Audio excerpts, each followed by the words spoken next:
जय भीम। मैं हूं अशोक दास। आप देख रहे हैं दलित दस्तक। कर्नाटक में कांग्रेस पार्टी अपनी सरकार बनाने जा रही है। कल यानी 20 मई को शपथ ग्रहण समारोह होगा और इसमें तमाम दिग्गजों को न्योता दिया गया है। लेकिन लोकसभा चुनाव से पहले तमाम दलों के बीच लकीर खींचने भी लगी है। किस दल का दिल किस दल से मिल रहा है, या फिर 2024 के लोकसभा चुनाव में कौन से दल आपस में सहयोगी हो सकते हैं, अब यह साफ दिखने लगा है। कर्नाटक में कांग्रेस की सरकार के शपथ ग्रहण समारोह में कांग्रेस द्वारा जिन लोगों को न्योता दिया गया है, उससे यह लकीर, जो तमाम दलों के बीच की लकीर है, वह सीधे सीधे साफ तौर पर और गहरी दिखाई देने लगी है। सरकार गठन के मौके को विपक्षी एकता के रूप में दिखाने की कोशिश में लगी कांग्रेस पार्टी की लिस्ट में बसपा सुप्रीमो मायावती, तेलंगाना के सीएम के चंद्रशेखर राव, दिल्ली के मुख्यमंत्री अरविंद केजरीवाल का नाम नहीं है।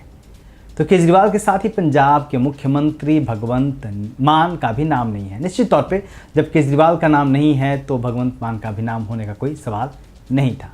इसके अलावा केरल के सीएम पिनराई विजयन, आंध्र प्रदेश के मुख्यमंत्री वाईएस जगन मोहन रेड्डी को भी न्योता नहीं भेजा गया है, जबकि महबूबा मुफ्ती, डीके राजा और कमल हसन को आमंत्रित किया गया है। कांग्रेस पार्टी ने शपथ ग्रहण समारोह में शामिल होने के लिए जिन्हें बुलाया है, अब जरा उनके नामों पर भी गौर फरमाइए। मेहमानों की इस लिस्ट में बिहार के मुख्यमंत्री नीतीश कुमार को बुलाया गया है।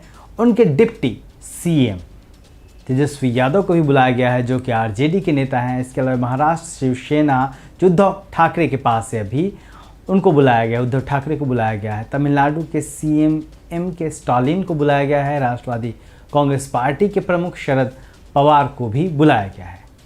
इसके अलावा जिन लोगों के नाम हैं मेहमानों की सूची में, उसमें कम्युनिस्ट पार्टी के नेता सीताराम येचुरी, जम्मू कश्मीर के पूर्व सीएम और एनसी नेता फारूक अब्दुल्ला, पश्चिम बंगाल की मुख्यमंत्री ममता बनर्जी, झारखंड के सीएम हेमंत सोरेन और समाजवादी पार्टी के प्रमुख अखिलेश यादव और उड़ीसा के मुख्यमंत्री नवीन पटनायक को भी न्योता दिया गया है।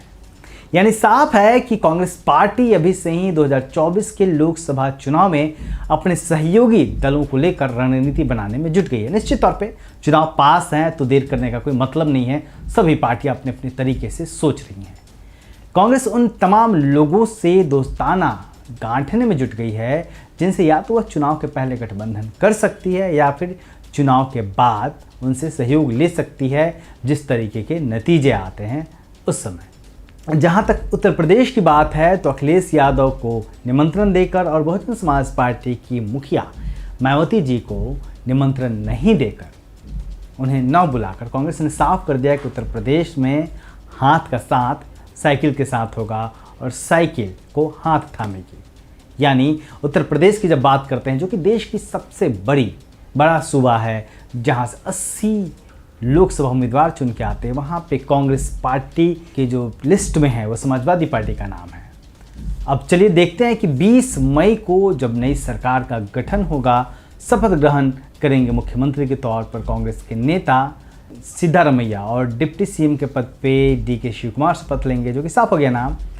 तो तब देखना यह होगा कि इन तमाम लिस्ट में थे, तमाम सूची में से कौन कौन से लोग शामिल होते हैं, कौन कौन से नेता अपनी उपस्थिति दर्ज कराते हैं, क्योंकि तब जाकर क्लियर होगा कि कांग्रेस ने तो तमाम लोगों को बुलाया है, कौन कौन से लोग कांग्रेस को अपनाने के लिए तैयार हैं।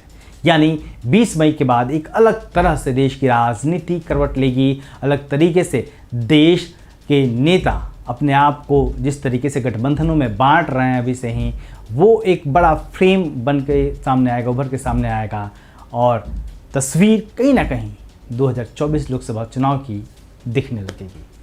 देखते रहिए दलित दस्तक। हमारे चैनल को लाइक करिए, सब्सक्राइब करिए, शेयर करिए, संभव हो तो ज्वाइन बटन भी दबा दीजिए। जय हिंद।